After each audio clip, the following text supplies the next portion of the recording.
La cría completa de la chirla en cautividad ya es una realidad.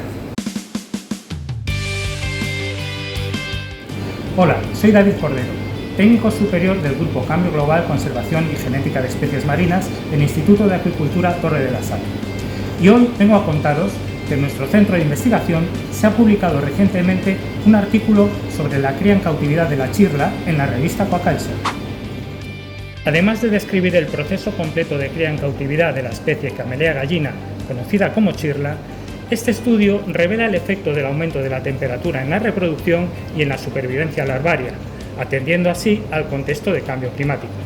A lo largo del estudio hemos adaptado dos grupos experimentales de chirlas procedentes de la zona costera de Gandía a dos condiciones térmicas distintas, una a temperatura ambiente y la otra 2 grados por encima.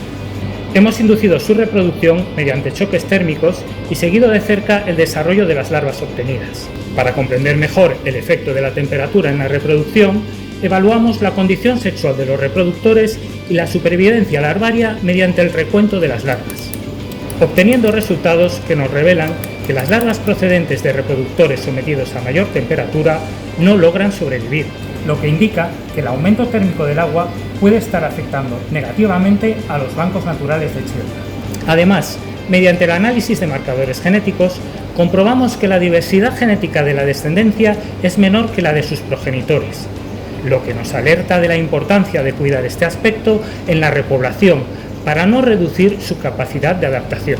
Este trabajo ha sido dirigido por el Dr. Carlos Saavedra y en él también han participado investigadores de la Universidad Politécnica de Valencia y de la Universidad de Padua.